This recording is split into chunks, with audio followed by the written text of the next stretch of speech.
Mesdames, Messieurs, bonjour et bienvenue sur notre chaîne YouTube. Ici nous vous donnons la clé, alors si vous êtes nouveau, abonnez-vous et cliquez sur la cloche de notification pour ne plus rien manquer. Cela fait, on peut commencer. Mali contre France, le clash à l'ONU aura bien lieu. C'est une première dans l'histoire des Nations Unies. Une ancienne colonie de la France l'interpelle face au monde entier à travers le Conseil de sécurité des Nations Unies sur la base d'accusations extrêmement graves. Le Mali est le pionnier dans la manifestation de plusieurs symptômes qui caractérisent la débâcle de la métropole dans ses anciens précarés.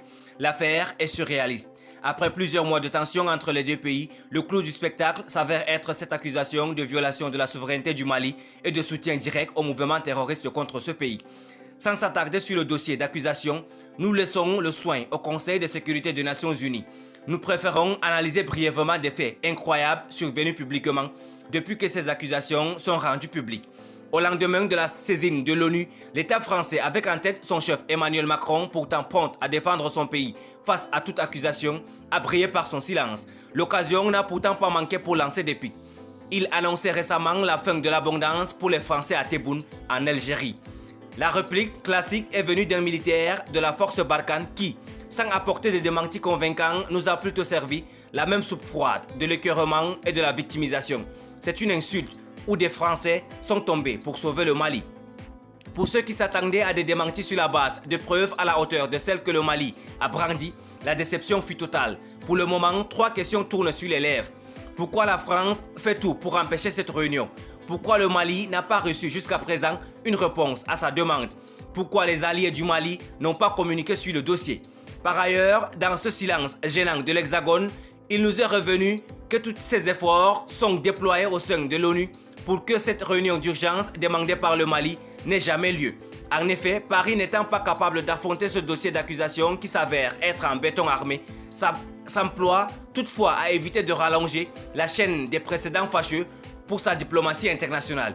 Pour le moment, le flou persiste dans cette affaire grâce notamment au silence douteux de l'accusé. L'occasion de féliciter l'Elysée pour avoir pu retenir le fougueux président de se l'ouvrir au risque de tout foutre en l'air. Mais l'envoi de Macky Sall pour calmer les ardeurs de Bamako a lamentablement échoué. Malgré le suspense et le jeu de la montre fait par certains acteurs dans cette affaire, le Mali n'entend pas du tout lâcher l'affaire. Le ministre des Affaires étrangères, Abdoulaye Diop, s'est entretenu la semaine passée avec l'ambassadeur de Chine au Mali sur cette question. L'affaire retient toute l'attention de l'opinion nationale malienne et panafricaine. Pendant ce temps, Paris évite les sorties publiques et met à profit toutes ses ressources diplomatiques de haut niveau. Pour le moment, les pays de l'Union européenne lui auraient assuré leur soutien. C'est peut-être pour témoigner de ce fait que la ministre allemande des Affaires étrangères s'est fait de nouveau remarquer par une autre de ses bêtises qu'elle seule maîtrise le ton. L'Allemagne ne va pas laisser le Mali à la Russie, a-t-elle déclaré. Pour l'Allemagne, l'Union européenne doit venir à la rescousse de la France pour l'aider à préserver sa propriété privée, le Mali. Le réveil euro-occidental sera brutal. Martine Laroche-Joubert.